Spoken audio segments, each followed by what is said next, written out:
काफ़ी स्कूल में पढ़ा चुका हूँ, बोर्ड की मार्किंग कर चुका हूँ। उसके बाद बोर्ड के वाले से बात करूँगा। ये जो ट्यूटोरियल में बना रहा हूँ, ये 9th क्लास की मैथ्स के लिए बना रहा हूँ। इसमें आप बेसिक मैथ्स सीख सकते हैं। जो भी बेसिक मैथ्स सीखना चाहे, लाजमी नहीं कि सिर्फ 9th क्लास के स्टूडेंट्स ही इसको सीखें, बल्कि जो भी मैथमेटिक्स बेसिक सीखना चाहे वो इन ट्यूटोरियल से इस चीज़ को सीख सकता है आराम से। जैसे कि आपको सामने नज़र आ रहा है स्क्रीन के ऊपर कि ये 9th क्लास में मैथ्स से मैंने सारी चीज़ें ली हैं, कोई भी चीज़ अपनी तरफ से नहीं डाली, सारी की सारी बुक को फॉलो किया है। आ जाते हैं बिस्मिल्लाहिर्रहमानिर्रहीम हमारे पहले चैप्टर के ऊपर। हमारा सबसे पहला जो चैप्टर है वो नाम ही जो है वो मैट्रिक्स के हवाले से मैट्रिसेस है। तो सबसे पहले आ जाते हैं कि मैट्रिसेस है क्या। बुक वाले के हवाले से बात करूँगा कि बुक वाला क्या कहता है। आपके बुक वाला कहता है अ मैट्रिक्स, एक मैट्रिक्स इज़ अ रेक्टेंगुलर अरे of real number enclosed in these rectangular bars.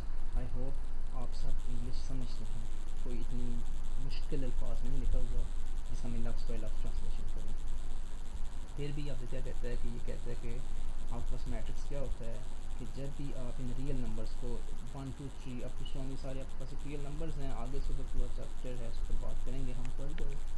तो ये जब भी आप इन रियल नंबर्स को बंद कर देते हैं रेक्टेंगुलर अरे के अंदर, ये रेक्टेंगुलर अरेज हैं, रेक्टेंगुलर बार्स हैं, जब इनके अंदर आप इनको बंद कर देते हैं तो ये पास क्या आ जाता है, मैट्रिक्स आ जाता है। एक हो तो मैट्रिक्स, प्लूरल हो तो मैट्रिसेस होता है। Now what is order of matrices, कि इनका ऑर्डर आप कैसे देखेंगे कि कितने रोज़ हैं इसमें और कितने कॉलम्स हैं। ऑर्डर का मतलब ये होता है कि आप देखते हैं कि उसके अंदर नंबर ऑफ़ रोज़ कितने हैं और नंबर ऑफ़ कॉलम कितने हैं। जैसे कि आपको दिया हुआ एक मैट्रिक्स है, उसमें A B C D elements हैं। कोई से भी सपोज ये रियल नंबर्स हैं, उसने इसको ए बी सी का नाम दे दिया है। अब इसमें अगर आप देखें तो इसमें आपके पास जो नंबर ऑफ़ रोज़ हैं, ये हॉरिजॉन्टल जो होता है ये आपके पास नंबर ऑफ़ रोज़ होती हैं, और ये जो वर्टिकल होता है आपके पास नंबर ऑफ़ कॉलम होता है। अब इसमें कहते हैं मैट्रिक्स ए हैज़ 2 रोज़, क्योंकि इसमें देखेंगे ये फर्स्ट रो आ गया और ये सेकंड रो, फर्स्ट सेकंड 2 रोज़ आ गई एंड 2 कॉलम्स 1 और 2, एक पूरी ये एक पूरी 2 columns. So order of this matrix है, हमेशा आप पहले रो लिखते हैं फिर बाय और फिर कॉलम, तो 2 बाय 2 यानी 2 रोज़ और 2 कॉलम, यानी नंबर ऑफ़ रोज़ को पहले लिखते हैं, फिर क्रॉस लिख लिया या बाय लिख लिया और फिर नंबर ऑफ़ कॉलम्स लिख लिया। नेक्स्ट आपके पास क्या बात करता है, इक्वलिटी ऑफ 2 मैट्रिसेस, के कब 2 मैट्रिक्स आपके पास इक्वल होते हैं। तो इसमें कहता है 2 matrices of the same order और equal if their corresponding elements are equal, कि जब भी आपके पास कोई से भी 2 मैट्रिसेस हों तो वो तब इक्वल होंगे जब उनके जो एलिमेंट्स हैं वो अपने करस्पॉन्डिंग एलिमेंट के इक्वल हो।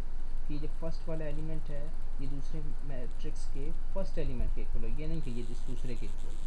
जब ये फर्स्ट वाला है तो ये इस फर्स्ट के इक्वल होना चाहिए, सेकंड वाला है तो वो सेकंड के। नीचे ये लिखा हुआ है कि if and only A is equal to U, यानी first element is corresponding to its next element. इसी तरह से ये सेकंड एलिमेंट अपने करस्पॉन्डिंग एलिमेंट के इक्वल है, सी एक्स के, बी वाई के और डी जेड के।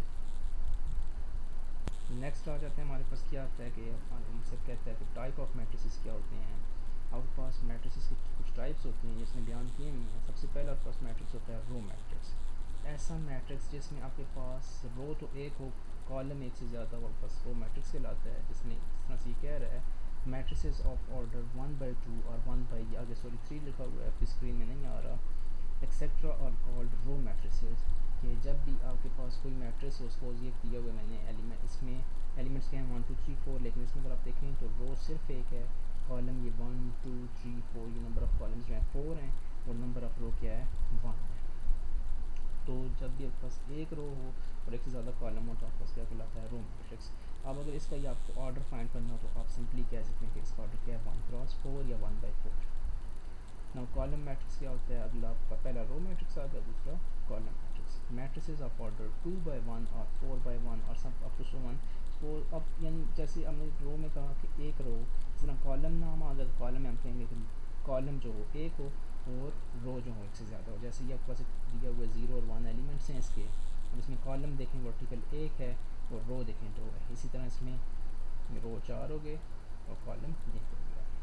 फिर आ जाते हैं रेक्टेंगुलर मैट्रिसेस। सिंपली कौन से होते हैं रेक्टेंगुलर मैट्रिसेस, जिसमें आपके पास नंबर ऑफ़ रो और नंबर ऑफ़ कॉलम इक्वल ना हो। जब ये इक्वल आ जाएँ तो ये फिर स्केलर स्क्वायर मैट्रिक्स हो जाते हैं, वो आगे बात करेंगे उसकी। फिलहाल रेक्टेंगुलर की बात करते हैं। कहते हैं मैट्रिसेस ऑफ ऑर्डर 2/3 और 3/2 आर कॉल्ड रेक्टेंगुलर मैट्रिसेस। और का मतलब क्या है, रेक्टेंगुलर मैट्रिक्स। आपने इतना शॉर्ट नहीं यूज़ करना, मैंने सिर्फ शॉर्ट यूज़ किए हुए हैं। आपने बाकायदा लिखना है रेक्टेंगुलर मैट्रिसेस, यानी जिसमें आपके पास नंबर ऑफ रो सिंपली है कि नंबर ऑफ रो और नंबर ऑफ कॉलम इक्वल ना हो। यहाँ भी देखें 2 है, यहाँ भी क्या है 3 है, तो ये इक्वल नहीं है, तो ये आपके पास क्या हो जाता है, रो मैट्रिक्स आ जाता है। अब इसकी एग्जांपल भी दी हुई है, ये ABCDEF, इसमें 2 रोज़ हैं और 3 कॉलम्स हैं। अब आगे ये लिखा भी हुआ है that is row is not equal to column, यानी ये रो का मतलब सिर्फ रो नहीं है, ये नंबर ऑफ रोज़ है, और ये कॉलम क्या है, नंबर ऑफ कॉलम। उसके बाद आ जाते हैं स्क्वायर मैट्रिक्स। अभी मैंने थोड़ी सी देर पहले बात की थी कि जिसमें आपके पास नंबर ऑफ रो और नंबर ऑफ कॉलम इक्वल आ जाएगा, आपके पास क्या होता है, स्क्वायर मैट्रिक्स। ये लिखा भी हुआ है, मैट्रिसेस ऑफ द ऑर्डर 2/2 और 3/3 और कॉल्ड स्क्वायर मैट्रिक्स है, जिसमें नंबर ऑफ रो और नंबर ऑफ कॉलम क्या होने चाहिए, इक्वल। अब जैसे एक मैट्रिक्स है, इसमें 2 ही रो हैं और 2 ही कॉलम है, तो ये क्या है, स्क्वायर मैट्रिक्स है। उसके बाद आपके पास आ जाता है ज़ीरो मैट्रिक्स।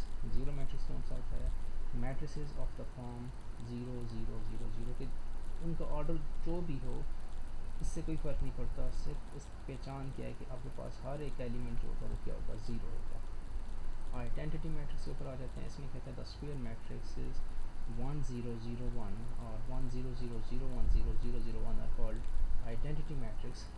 कि ऐसा मैट्रिक्स जिसमें ये जो आपको नज़र आ रहा है, ये 1 1 1, ये आपके पास है डायगनल, यानी पहले का पहला, दूसरे का पहला, तीसरे का पहला। पहले का पहले से क्या मतलब, फर्स्ट रो का फर्स्ट एलिमेंट, सेकंड रो का सेकंड, थर्ड रो का थर्ड, ये सारे आपके पास 1 1 1 हो, और इससे ऊपर और इससे नीचे जो भी रह गया वो ज़ीरो हो। इसको ऑफ डायगनल कहते हैं सारे को, इसको, और इसको हम क्या कहते हैं, डायगनल कहते हैं। डायगनल 1 1 1 आ जाए और ऑफ डायगनल 0 0 0 आ जाए, तो ये आपके पास क्या होता है, आइडेंटिटी मैट्रिक्स। स्केलर मैट्रिक्स क्या होता है, a square matrix in which non-diagonal elements are zero, कि जिसमें non-diagonal elements क्या हों, ज़ीरो हों, and all diagonal elements are equal।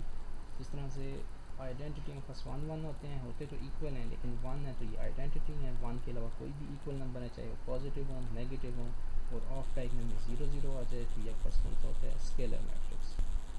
अब डायगनल मैट्रिक्स के आपके पास a square matrix in which all elements are zero except the diagonal elements, कि अब ऑफ डायगनल तो ज़ीरो ही हो, लेकिन ये जो डायगनल एंट्रीज़ हैं ये डिफरेंट नंबर्स हों, चाहे पॉजिटिव हों चाहे नेगेटिव हों, लेकिन सेम ना हो, तो ये बस कौन सा हो जाता है, डायगनल हो जाता है। फिर आ जाते हैं ट्रांसपोज। क्या होता है कि कैसे आप ट्रांसपोज लेते हैं, transpose of a matrix obtained, यानी हासिल करना, बाय इंटरचेंजिंग में तब्दील कर देना, the rows and column of matrix is called transpose of a matrix. TOM आपने नहीं लिखना है, मैंने वैसे लिखा है कि जैसे किसी एक मैट्रिक्स A है, इसमें ये देखें फर्स्ट रो में 1 2 है और सेकंड रो में 3 4 है। अब इस ये हमारे पास फर्स्ट कॉलम है, हमने इस कॉलम को रो में तब्दील कर दिया और इस सेकंड कॉलम को सेकंड रो में तब्दील कर दिया। या ये हमारे पास फर्स्ट रो था 1 2, इसको हमने आगे जाके क्या कर दिया, ट्रांसपोज में कॉलम बना दिया। ये हमारे पास सेकंड रो था, इसको हमने क्या बना दिया, कॉलम बना दिया। अब आ जाते हैं सिमेट्रिक मैट्रिक्स। क्या होता है कि इसमें आप कहते हैं इफ़ एंड ओनली इफ के A is equal to A transpose, के जब भी आप मैट्रिक्स का ट्रांसपोज लें वो उसी मैट्रिक्स के इक्वल आ जाए, तो ये सब क्या होता है, सिमेट्रिक मैट्रिक्स होता है। जैसे एक मैट्रिक्स दिया हुआ एग्जांपल के तौर पे 1 2 2 4, जब इसका ट्रांसपोज देते हैं 10 1 2 2 4 आता है, तो ये क्या है, सिमेट्रिक है। इस तरह से स्क्यू सिमेट्रिक कौन सा है, कि जब आप किसी मैट्रिक्स का ट्रांसपोज लें वो ओरिजिनल मैट्रिक्स के नेगेटिव के इक्वल आए, यानी साइन चेंज हो जाए, तो ये कौन सा होता है, स्क्यू सिमेट्रिक। जैसे एक मैट्रिक्स है 0 3 -3, ये लेकिन ये -3 और ये 0 है, जब इसका ट्रांसपोज लिया तो ऊपर वाला माइनस हो गया, नीचे वाला प्लस हो गया, चेंज हो गया, क्योंकि अपने फर्स्ट रो को फर्स्ट कॉलम बना लिया, सेकंड रो को सेकंड कॉलम। अब अगर हम इस ओरिजिनल मैट्रिक्स को -1 से मल्टीप्लाई करेंगे, वो एक रियल नंबर है, वो सब से मल्टीप्लाई करेगा, तो वो इसको क्या कर देगा, नेगेटिव इसके इक्वल कर देगा, तो इसका मतलब ये कौन सा है, स्क्यू सिमेट्रिक है।